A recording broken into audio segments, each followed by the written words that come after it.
Hey there, this is Bradley Charbonneau for the Repossible podcast, coming to you live from Lake Chelan in the middle of the state of Washington. I'm here in the U.S.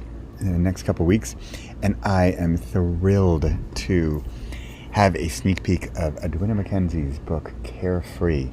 We've got a chapter excerpt here, and the main excitement here for me is that this is the beginning of her voice, of her audio. And my only challenge here for you, my only disclaimer, as she tries to get me to not say, but I love saying it anyway. Sorry, Adwynna. But because she doesn't want me to make excuses, and that's actually one thing I've learned from her, is to just do it, not make excuses, and go for it. And I'm going to turn the tables on her because this is her beginnings of her audiobook version of her best-selling book, Carefree. I'll put a link in the show notes to her website and the book where you can get the book. And soon, hint, hint, the audiobook will be available. And here is here's dog crying to get back in the house. It's hot out here at Lake Chelan. It is beautiful. And I'm going to let you sink into the sound of her silky smooth voice and give you a chapter sneak peek of Carefree by Adwynna MacKenzie. With no further ado, this is the Repossible podcast coming to you live from beautiful lake. And here we go. Enjoy. Chapter excerpt from Carefree. It starts with open, an invitation to come out of hiding and embrace your supernatural self, by Adwynna MacKenzie. Chapter 9. Grace. Friday, May 1st, 2015. When we see someone as whole, complete, and perfect, when we see their soul, what is in their heavily guarded heart, we allow them a chance, if only for a moment, to see it for themselves. Journal entry, June 9, 2015. My memory of this day is still crystal clear. They scheduled my brain map for the 6 a.m. meditation, and I arrived 30 minutes earlier to get prepped. When I draw the disc for my table, I burst into tears. Day 2, Grace. Interwoven into the fabric of my life, I'm in awe of the synchronicity of this word arriving in my life today. Grace is even inscribed 3 times on my wedding band.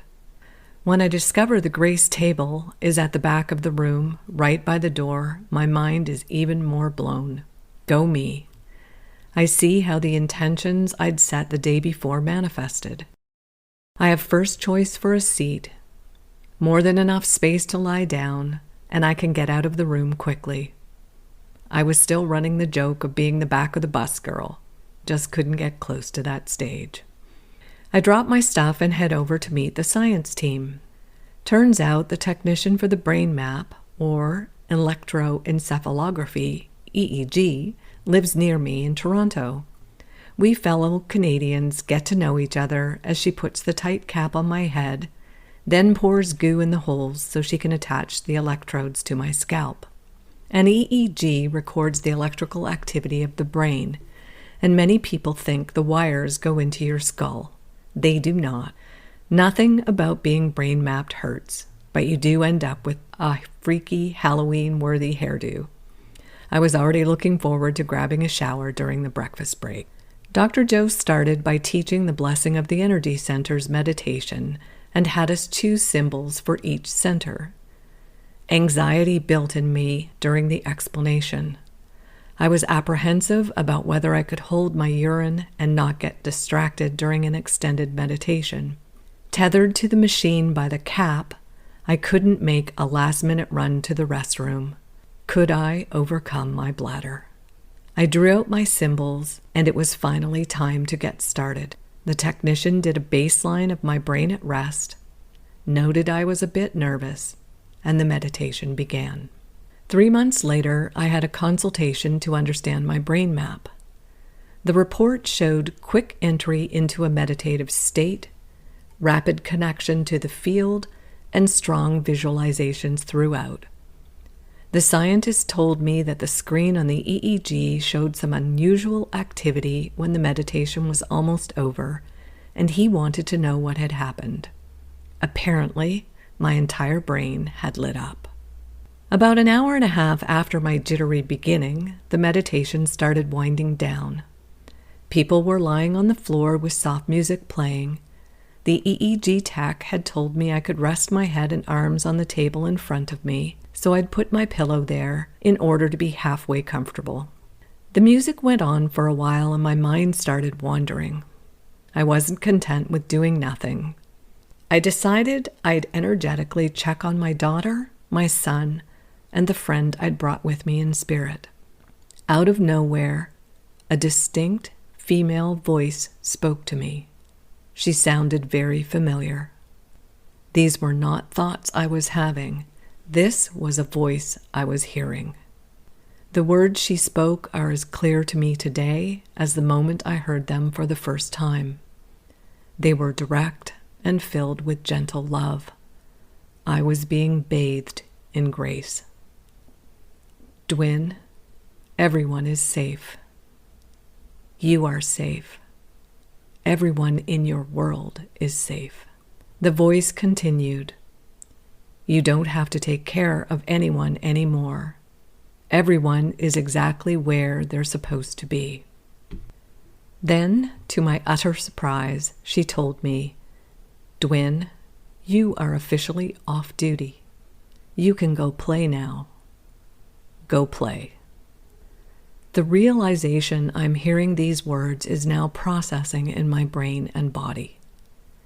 The emotions are so intense that I'm shaking uncontrollably, crying with astonishment and joy. Tears soak my eye mask.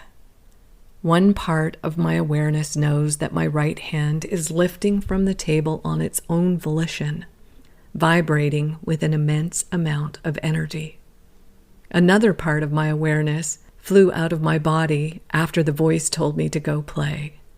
I'm flying around the top of the room in complete and utter bliss. I am free. Time no longer exists. There is only this magical moment. Dismissed from a lifetime of timeouts in a corner, I'm flying around like a little kid for the sheer thrill of it all. I'm light and joyous and happy, relishing my first taste of true freedom. I hadn't connected a condition known as hypervigilance to my lifelong tendency to scan my environment to assess whether I was safe. My mother had always been emotionally unpredictable. From the time I was a little girl, I'd learned to observe my surroundings so I could predict and evade what she might do next. She called me sneaky. I now know I was adapting my behavior so I could survive in a hostile environment. I carried this low-level hum of feeling unsafe into adulthood. All my years of therapy and inner work had never brought hypervigilance into view. After the meditation, I'm giddy with glee. Bradley finds me, then rounds up the rest of the roomies to go back to the condo for breakfast. I'm jumping up and down with excitement, goo in my hair, babbling a mile a minute, attempting to describe my experience and the pure clarity of her voice. It took over 2 years for that familiar voice to finally reveal herself. When we walk outside, I notice a distinct heightening of my senses. The morning sunshine is a warm embrace, and I can see intricate details of the cactus and birds. My gooey hair shower feels like my first ever encounter with water. I know I'm going to be late, but I stay there, reveling in the sensual stream pouring over my skin, touching it, tasting it, laughing at myself. The sheer joy of being physical is glorious. In other news, my right hand had so much energy in it, I hadn't been able to bring it down to my side. It was frozen in a bit of a wave, as if it was still hovering over the table. What's a girl to do? During the walk back, I joked about my hand. "It has so much energy in it. What am I going to do with it all?" I asked, only to have Bradley jump up and down, saying, "I'll take it, I'll take it." We stopped. I asked him where he wanted me to place my hand. He said, "My heart." So I did. We both felt and saw the fireworks. Bolts of lightning came out of my hand into his heart, and we could see these glorious fiery colors. Oranges and reds and yellows and blues. He almost fell over from the power. I'd learned how to do energy healing back in the mid-90s, but never really used it. Plus, this was a power I'd never felt before. Turns out Bradley's heart really needed that jump start. He rarely talks about his voodoo curse diagnosis or the fact that his dad was dying of cancer as the reasons for seeking Dr. Joe's work. For him, just being in Carefree was a miracle. Dr. Joe does a monthly teleclass where he takes questions, and much to Bradley's surprise, he got chosen the prior February. He shared a story of meditating in the woods and having a deer walk up and sit down close to him. When he'd connected with the deer and asked her for help, she took his symptoms away for a few days. Bradley wanted to know how to have that happen for him consistently. He also mentioned how much he'd love to get to the sold-out workshop. They offered him a spot the very next day. Honestly, this guy can manifest anything. He's open to trying new things, a sponge for information, and lives life with wonder and enthusiasm. Now that I had freed my inner child from her prison, Bradley was the perfect person to show me what being a carefree kid could really be like.